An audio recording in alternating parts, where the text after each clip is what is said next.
Good evening friends, मैं Kishan Kumar Sahu, faculty of उड़ान IAS academy Rajnandgaon.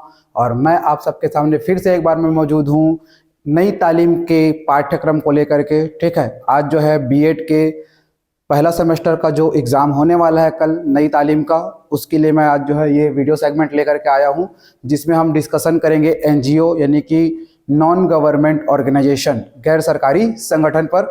तो वीडियो लेक्चर शुरू करने से पहले जो है आप सभी को जय श्री राम, जय जोहार। और सभी लोगों को, जो भी मेरे व्यूअर्स हैं, उनको कल जो छेरछेरा का तिहार था उसकी बहुत बहुत शुभकामनाएं। और आज जो 75वां गणतंत्र दिवस है उसकी भी बहुत बहुत आपको शुभकामनाएं। ठीक है, तो छेरछेरा तिहार में सब मांगे ला थे। ठीक है, तो ज्ञान यहाँ पर दिए जाइए आप ला। ठीक है, तो स्टार्ट करते हैं अपन जो है। इसके पहले जो है मैं 2 यूनिट का पूरा टॉपिक यहाँ पर मैं डिस्कस कर चुका हूँ नई तालीम का, मेरे प्लेलिस्ट में जाकर के आप देख सकते हैं। ठीक है, आज जो है तीसरा और चौथा यूनिट का मैं पूरा टॉपिक को क्या करूँगा, कवर करूँगा। अगर टाइम बच जाता है तो मैं जो है 5वें यूनिट का भी आपको कवर करके दे दूंगा, लेकिन 4 यूनिट का जो है आपको पूरा मिल जाएगा। ठीक है, तीसरा और चौथा जो यूनिट है उसका मैं आपको पूरा डिस्कस करके दे दूंगा। ठीक है, आज 12-1 बजे तक जो भी जैसा भी बन पाता है मेरे से मैं कर लूँगा। ठीक है, तो यहाँ पर अपन स्टार्ट करते हैं तीसरा यूनिट का जो पहला टॉपिक है, और ये है कौन सा, गैर सरकारी संगठन या ऐच्छिक संगठन, या इसी को बोला जाता है एनजीओ, नॉन गवर्नमेंट ऑर्गेनाइजेशन। ठीक है, इसी को बोलते हैं स्व सहायता समूह, सेल्फ हेल्प ग्रुप्स। ठीक है, तो यहाँ पर सबसे पहले आप बताएंगे आंसर फॉर्मेट में कि एनजीओ का अर्थ क्या होता है। ठीक है, तो आप बताएंगे पहले तो इसका पूरा नाम एनजीओ का। ठीक है, इंग्लिश में क्या बोला जाता है, तो नॉन गवर्नमेंट ऑर्गेनाइजेशन या गैर सरकारी संगठन। ठीक है, तो एनजीओ जो है एक ऐसा संस्था होता है जो बिना दबाव डाले, ठीक है, अपने इच्छा से ही क्या करते हैं, यहाँ पर शिक्षा के लिए कार्य करते हैं या फिर किसी अन्य उद्देश्य के लिए भी क्या करते हैं, कार्य करते हैं। चूंकि हम लोग शिक्षा के क्षेत्र में इसको पढ़ रहे हैं, इसलिए आप क्या करेंगे, यहाँ पर मेंशन करेंगे कि हम जो है शिक्षा के क्षेत्र में जो ये रहेगा एनजीओ, इसको लेंगे करके। ठीक है, शिक्षा के क्षेत्र में क्या करता है, ये बिना किसी दबाव पूर्वक, ठीक है, क्या करते हैं, इच्छा से ही इन लोग क्या करेंगे, काम करेंगे। ठीक है, कोई इसको दबाव करके या फिर है ना तो करना चाहिए इसे टिप के बोल के नहीं करवाए। ठीक है, तो फिर आप इसका थोड़ा सा इतिहास बताते चलेंगे कि ये जो है एनजीओ प्राचीन समय में बहुत ही क्या रखता था, इंपॉर्टेंस रखता था, विशेष महत्व रखता था। ठीक है, वर्तमान में भी जो है क्या करता है, ये इंपॉर्टेंस रखता है। ठीक है, तो क्यों रखता है, क्योंकि हर जगह जो है शासन या प्रशासन का पहुंच पाना क्या है, मुमकिन नहीं है। ठीक है, कई जो है सुदूर अंचल जो क्षेत्र होते हैं, वन वाले क्षेत्र होते हैं, वहां पर आदिवासी निवास करते हैं, फिर जो भी हमारे भाई बंधु निवास करते हैं। ठीक है, तो वहां पर शासन प्रशासन का पहुंच जो है बहुत मुश्किल होता है। ठीक है, तो उन क्षेत्रों में जो है एनजीओ के द्वारा ही क्या किया जाता है, सेवा दिया जाता है। ठीक है, चाहे वो शिक्षा के क्षेत्र में हो, स्वास्थ्य सुविधाएं के रूप में हो, ठीक है, प्रौढ़ शिक्षा के रूप में हो, ठीक है, या फिर वहां पर चिकित्सालय चिकित्सालय दंत शिविर जो लगता है। ठीक है, या फिर वहां पर नुक्कड़ नाटक के माध्यम से वहां पर जागरूकता लाने का क्या किया जाता है, वहां पर काम किया जाता है। ठीक है, तो ये एनजीओ है, ऐसा कार्य करती है। ठीक है, तो ये जो है वर्तमान समय में भी क्या है, बहुत ही विशेष महत्व रखता है। ठीक है, आप ये बताएंगे, फिर बताएंगे कि प्राचीन समय में जो धनी व्यक्ति होता था वो या तो दान करता था, जो भी वहां पर संस्थाएं होती थी, एनजीओ होती थी उसके लिए, या खुद ही क्या करता था, वो एक ऐच्छिक संगठन का या अपनी इच्छा से ही क्या करते थे, वो अपने संगठन का निर्माण कर लेते थे। लेकिन आज के जैसे वो संगठित नहीं थे। वर्तमान में जो आपको संगठित रूप देखने को मिलता है, ठीक है, जो हायरार्कीज होती है वहां पर, वैसा वहां पर ऐसा नहीं रहेगा। ठीक है, प्राचीन समय में ठीक पहले के जो है अनेक संगठन होते थे, जैसे कि एग्जांपल के रूप में बताना चाहेंगे अपन आर्य समाज, ठीक है, सिख समाज, सनातन समाज। ठीक है, तो इन लोग क्या करते थे, यहाँ पर स्कूल है, अस्पताल है, अनाथालय है, वृद्धाश्रम है, ऐसी कुछ संस्थाएं बनाते थे और लोगों को या फिर नागरिकों को क्या करते थे, वहां पर सेवा प्रदान करने का काम करते थे। ठीक है, तो ये पहले के संगठन थे। आज भी ऐसा ही है, बहुत सारे एनजीओ जो है या फिर ट्रस्ट जो होते हैं, समिति, ठीक है, चाहे वो मंदिर का ले लो, मस्जिद का ले लो, ठीक है, या फिर ईसाई वाला जो है धर्म उनके ले लो।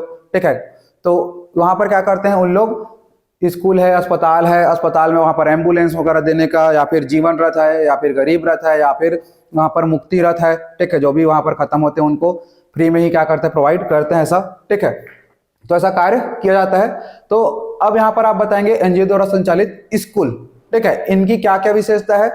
ठीक है, तो सबसे पहले आप ये बताएंगे कि बहुत सारे एनजीओ जो है प्रौढ़ शिक्षा के लिए भी काम कर रहे हैं। ठीक है, केवल बच्चों की शिक्षा के लिए तक ही अब सीमित नहीं है, क्योंकि आज का जो जमाना है वो धीरे धीरे क्या हो रहा है, बढ़ते जा रहा है, अपडेट हो रहा है डेली डेली। ठीक है, तो डिजिटलाइजेशन का जमाना है। ठीक है, तो यहाँ पर डिजिटल साक्षरता भी हमारे लिए क्या है, जरूरी है, ताकि कुछ स्कैम्स वगैरह जो आते हैं, जैसे आपको थोड़े दिन पहले मैंने एक बताया था *401#, आप इसको डायल नहीं करेंगे करके। तो कई लोग होते हैं जो किसी के बहकावे में आकर के क्या करते हैं, या फिर कोई जब उनको सजेस्ट करता है कि आप ऐसा करिए, ठीक है, आप डायल करिए तो आपके में पैसा आ जाएगा, या फिर कुछ मैसेजेस वगैरह आते हैं, ठीक है, व्हाट्सएप में नॉर्मल टेक्स्ट मैसेज है या फिर कॉल आता है, तो आपसे अकाउंट डिटेल मांग लिया जाता है, फिर OTP आया होगा उसको बताइए, आपके में 50,000 आएगा, 1 लाख आएगा। ठीक है, तो ऐसा कुछ स्कैम वगैरह करते हैं। तो इसीलिए जो है हमको डिजिटल साक्षर होना जरूरी है। ठीक है, इसीलिए जो है आजकल बच्चों के साथ साथ जो है, जो बच्चे हैं ना, बूढ़े हैं, ठीक है, उनको भी क्या किया जाता है, वहां पर शिक्षा देने का कार्य किया जाता है। और मैंने आपको नारा भी बताया था इसके पहले, ठीक है, कि हमारा भारत तभी है विकसित जब बच्चे बूढ़े सब हो शिक्षित करके। ठीक है, तो ये यहाँ पर क्या रहेगा, प्रयास रहेगा प्रौढ़ शिक्षा के लिए। ठीक है, अब NGO द्वारा जो भी स्कूलें संचालित होती है, ठीक है, वो क्या करती है, जो राज्य के द्वारा या राज्य सरकार के द्वारा जो भी पाठ्यक्रम निर्धारित होते हैं, उनके अनुसार ही वो क्या करते हैं, वहां पर उन पाठ्यक्रमों को पढ़ाने का काम या उसका शिक्षण विधि का काम करते हैं। ठीक है, फिर यहाँ पर उन जो भी क्या रहेंगे, स्कूल रहेंगे, उनको क्या किया जाता है, शिक्षा विभाग के द्वारा ही क्या दिया जाता है, मान्यता प्रदान किया जाता है। ठीक है, जो गवर्नमेंट स्कूल्स वगैरह के अलावा जो आप क्या देखते हैं प्राइवेट स्कूल्स वगैरह होते हैं, वही लगभग NGO द्वारा संचालित मान लिया जाएगा। ठीक है, फिर स्कूल के प्रकार, तो स्कूल के यहाँ पर 2 प्रकार रहेंगे।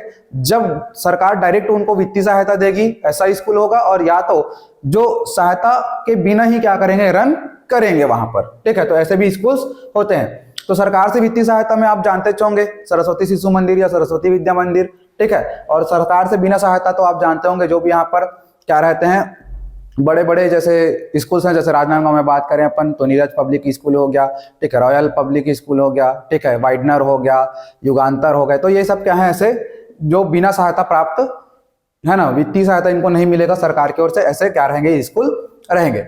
अब सरकार के द्वारा ये भी प्रयास किया जा रहा है कि जो NGO द्वारा संचालित क्या है स्कूल्स है, वहां पर वहां के जो टीचर्स होंगे उनको क्या किया जाए, वेतन दिया जाए। ठीक है, साथ ही साथ ऐसे स्कूल्स हमको बनाना है जहां पर धर्मनिरपेक्ष जो है, वहां पर मूल्य जो है क्या हो, बने रहे, किसी एक विशेष धर्म से रिलेटेड नहीं हो। सभी प्रकार, सभी लोग जो आएंगे, सभी धर्म के लोग आएंगे, आपस में भाईचारे की, बंधुता की भावना से क्या करेंगे, वहां पर रहेंगे, जिससे पूरा हमारा जो भारत है वो क्या होगा, एकता के सूत्र में पिरोया जाएगा। ठीक है, तो ऐसी कोशिश है सरकार के द्वारा, ये प्रयास किया जा रहा है। ठीक है, फिर आप बताएंगे नेशनल एजुकेशन पॉलिसी 1986 और संशोधित किया गया इसको 1992 में। ठीक है, अमेंडमेंट किया गया। तो इनके द्वारा NGO के बारे में क्या कहा गया, ठीक है, तो इन्होंने बताया कि ठीक है, हाँ, एक शिक्षा आयोग भी है, इन्होंने भी क्या कहा था, शिक्षा आयोग, और ये नेशनल एजुकेशन पॉलिसी, इन्होंने क्या कहा था कि NGO का जो है शिक्षा के क्षेत्र में बहुत ही महत्वपूर्ण योगदान है, बहुत ही अमूल्य योगदान है, ऐसे करके बताया था। ठीक है, इसके बारे में और इधर अपन पढ़ेंगे। ठीक है, फिर यहाँ पर NGO को जो है अलग अलग कैटेगरी में बांटा जाता है। ठीक है, तो देखते हैं कि कौन कौन से कैटेगरी है। तो पहला है कार्य या उद्देश्य पर आधारित। ठीक है, ऐसा NGO जिसका कोई एक ही कार्य होगा या एक ही उद्देश्य होगा। ठीक है, तो वो क्या होगा, एक कार्य करने या एक उद्देश्य वाले NGO होंगे। ठीक है, और कुछ जो NGO होते हैं वो एक से अधिक कार्यों को क्या करते हैं, काम करते हैं, उनको संपन्न करने का कार्य करते हैं, या एक से ज्यादा क्या होता है, उद्देश्य होता है। केवल ऐसा नहीं कि हमको केवल शिक्षा का ही काम करना है, ऐसा नहीं, साथ ही साथ गरीबों का मदद भी करना है, ऐसा भी हो सकता है। ठीक है, वहां पर अनाथों का भी मदद करना है अपने को, साथ ही साथ पर्यावरण संरक्षण का काम भी करना है, वृक्षारोपण वगैरह अलग करेंगे, ऐसा। तो एक से अधिक काम भी होते हैं NGO के। ठीक है, तो ऐसे भी हो सकते हैं, तो केवल एक कार्य करेंगे ऐसा भी है, और एक से अधिक कर सकते हैं, 1+। ठीक है, फिर है औपचारिकता के आधार पर। ठीक है, औपचारिक रूप से अगर है तो वो औपचारिक संगठन कहलाएगा, और जो बिना औपचारिक है तो वो क्या कहलाएगा, अनौपचारिक संगठन कहलाएगा। फिर आते हैं धर्म आधारित। तो धर्म आधारित में जो है, ठीक है, अगर कोई संगठन या जो संस्था है, NGO है, किसी एक विशेष धर्म के उत्थान के लिए, विकास के लिए अगर बना है, तो वो क्या हो जाएगा, वो धार्मिक संगठन हो जाएगा, एक धार्मिक वाला। ठीक है, विशेष धर्म के लिए जो बनेगा। और या जो ऐसे संगठन रहेंगे जो धर्मनिरपेक्ष होंगे, उसमें सभी धर्मों के जो लोग हैं वो आपस में मिलेंगे, उनसे बात करेंगे और काम करने का कार्य जो है करेंगे। सॉरी। ठीक, फिर अगला है मान्यता पर आधारित। ठीक है, तो सरकार से मान्यता प्राप्त हो सकता है और सरकार से मान्यता नहीं भी मिला रहेगा, ऐसा भी संगठन हो सकता है। तो दोनों प्रकार के संगठन है मान्यता पर आधारित में। ठीक है,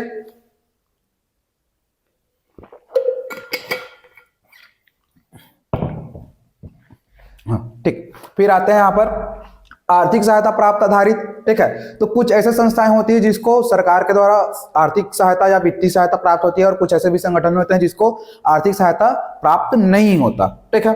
फिर समूह की संख्या पर आधारित, तो कुछ ऐसे उद्देश्य जिनके पूर्ति के लिए केवल एक ही जो है समूह रहेगा, ठीक है, ऐसा भी हो सकता है, तो एक ही समूह रहेगा। और किसी उद्देश्य की पूर्ति के लिए बहुत सारे समूह आपस में मिलकर काम करते हैं, तो वो क्या रहेगा, बहु समूह वाला क्या रहेगा, संस्था या संगठन रहेगा, ठीक है। फिर है स्तर पर आधारित, तो अलग अलग लेवल पर क्या रहेंगे, यहाँ पर संगठन गठित होते हैं। तो स्कूल लेवल पर अगर कोई संगठन है या फिर जो वहां पर संस्था है, ठीक है, तो वो जो है क्या कहलाएगा, स्कूल स्तर का क्या कहलाएगा, वहां पर वो संगठन या एनजीओ कहलाएगा। फिर हो सकता है खंड स्तर, फिर हो सकता है जिला स्तर, फिर हो सकता है राज्य स्तर, फिर हो सकता है राष्ट्रीय स्तर, फिर अंतरराष्ट्रीय स्तर। तो इस लेवल तक का क्या रहता है, यहाँ पर एनजीओ बनाया जाता है। क्लियर है, ठीक।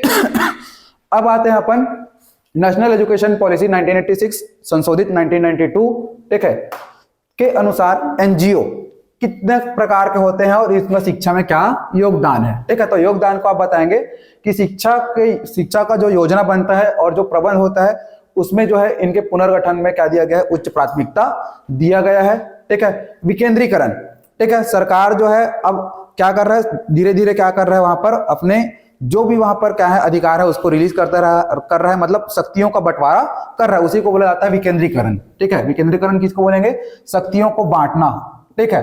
तो पहले जो है खुद के पास रखा, फिर राज्यों को दिया, फिर राज्यों से जो है जिला पर, ठीक है, फिर जिला से फिर और जो है वहां पर विकास खंड स्तर पर, ऐसे करके उन्होंने छोड़ा।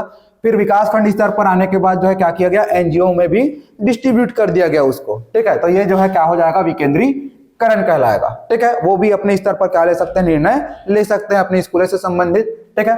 फिर शिक्षा संस्थान में स्वायत्तता की भावना आई, ठीक है। अब कोई जो है एकदम पकड़ के नहीं रखेगा किसी भी शिक्षण संस्थान को, ये वो फ्रीडम होकर के अपना क्या कर सकते हैं, डिसीजन वगैरह ले सकते हैं, ऐसा इनको क्या दिया गया, स्वायत्तता या फ्रीडम दिया गया, ठीक है। यही है शिक्षा संस्थान में स्वायत्तता की भावना जागृत हुई एनजीओ के आने से, ठीक है। इससे जो है लोग या जन भागीदारी जो है वो बढ़ते गई, ठीक है, लोग आपस में मिलते गए, ठीक है, वहां पर संगठन उन्होंने बनाया, ठीक है, और आपस में सहयोग की भावना से ही क्या करने लगे, वो वहां पर रन करने लगे। तो कुछ जो लोग हैं वो अपने स्वेच्छा से जाकर के जुड़ते हैं, ठीक है, और कुछ जो है एनजीओ के सदस्य बनकर के क्या करते हैं, वहां पर कार्य करते हैं, ठीक है। अब यहाँ पर गैर औपचारिक संगठन के 4 स्वरूप आपको बताऊंगा मैं यहाँ पर, ठीक है, जिसमें से पहला है अनौपचारिक खेल समूह, ठीक है। यहाँ पर क्या होता है, अनौपचारिक खेल समूह में साथ साथ खेलने और विकास करने की दृष्टि से इस समूह का निर्माण किया जाता है। जैसे पारा मोहल्ला लइगा लोग मन मना, ठीक है, मिल करके क्या करते, खेलते, ऊपर से शारीरिक विकास होते हैं ऊपर, ठीक है, आपस में सहयोग की भावना होते हैं, टीम लीडरशिप के जो है भावना आते, टीम के भावना आते, ठीक है।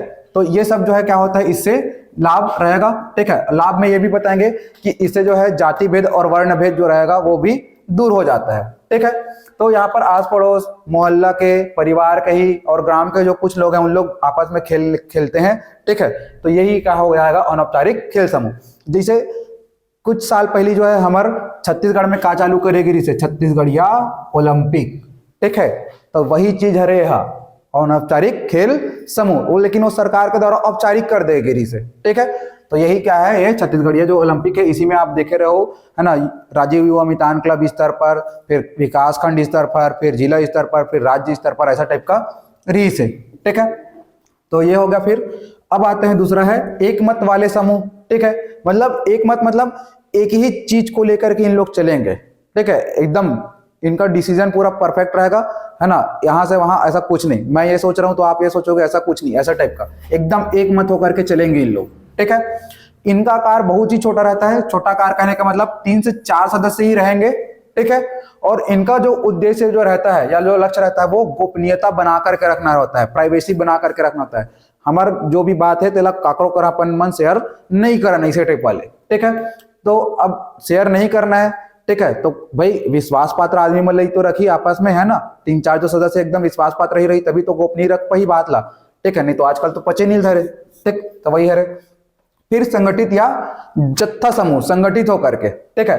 तो ये जो है असामाजिक तत्वों के द्वारा, ठीक है, असामाजिक तत्वों के द्वारा क्या होते हैं, ये संगठन निर्मित होते हैं, ये संस्थाएं निर्मित होते हैं, ठीक है। और इनमें असामाजिकता का गुण पाया जाता है। असामाजिकता का कहने का मतलब यहाँ पर चोरी, डकैती, रेप, बलात्कार, ऐसा वैसा कुछ, ठीक है। लुटेरे टाइप के रहेंगे। लिंचिंग वाला जो है काम इनका रहेगा। जुलूस वगैरह निकालते हैं जबरदस्ती का, हड़ताल वगैरह का काम करते हैं यहाँ पर, ठीक है। स्कूल कॉलेज में जाते हैं और वहां पर धरना प्रदर्शन करते हैं, ठीक है। तो लोगों को उकसाने का, वहां पर दंगा फसाद ऐसे करने का यहाँ पर काम करते हैं, जैसे मणिपुर वगैरह में हुआ था, ठीक है। बहुत सारी जगहों पर, जैसे और नूह करके जो है आपने पढ़ा होगा, ठीक है, देखा होगा न्यूज वगैरह में।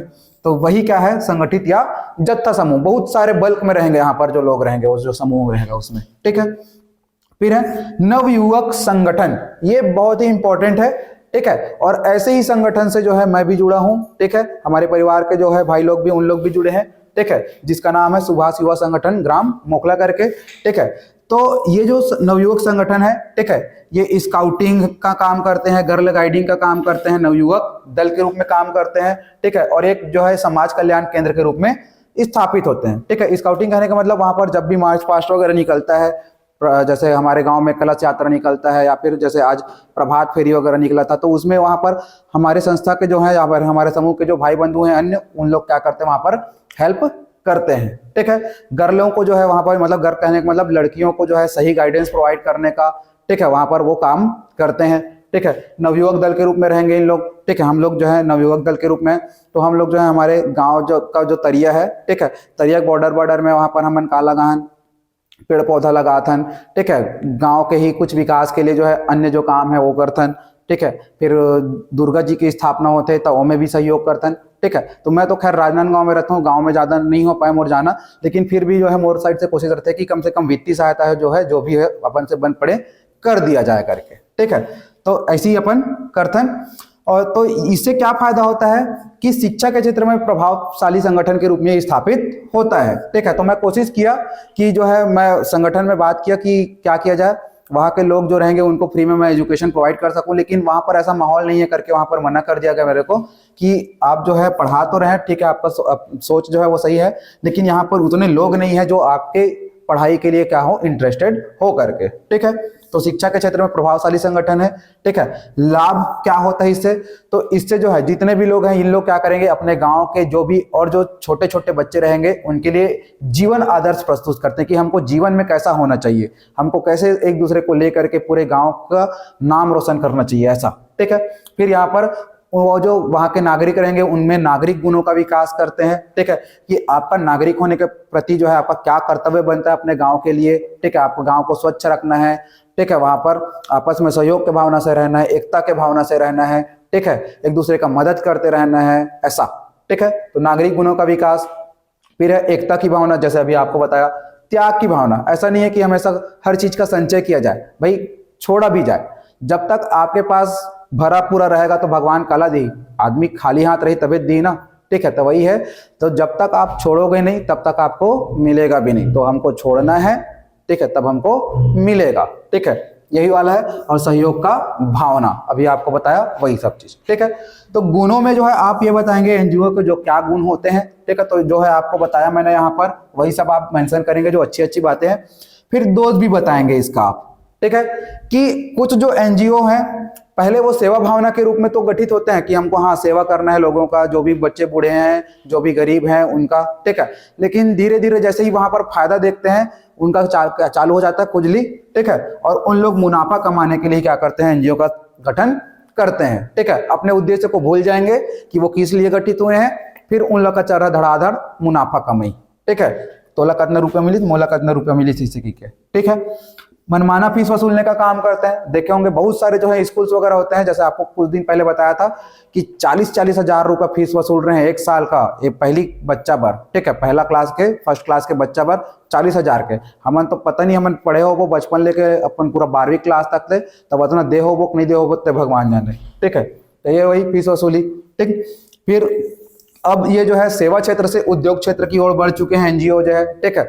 सेवा काम करेंगे बोलते हैं, लेकिन क्या चालू कर दिए उसके जगह उद्योग धंधा चालू कर दिया, ऐसा वाला काम, ठीक है। तो इस तरीके से आप पूरा आंसर फॉर्मेट बनाएंगे आप एनजीओ के लिए, ठीक है, या फिर गैर सरकारी संगठन के लिए। तो दोस्तों थोड़ी देर बाद आपसे फिर मिलता हूं मैं कुछ एक नया टॉपिक लेकर के, ठीक है। तो आज मैं चौथा यूनिट पूरा कंप्लीट करूंगा, ध्यान देंगे, है ना, ठीक है। और अच्छे से पढ़िएगा, सिलेबस मिला करके पढ़िएगा, ठीक है दोस्तों, धन्यवाद।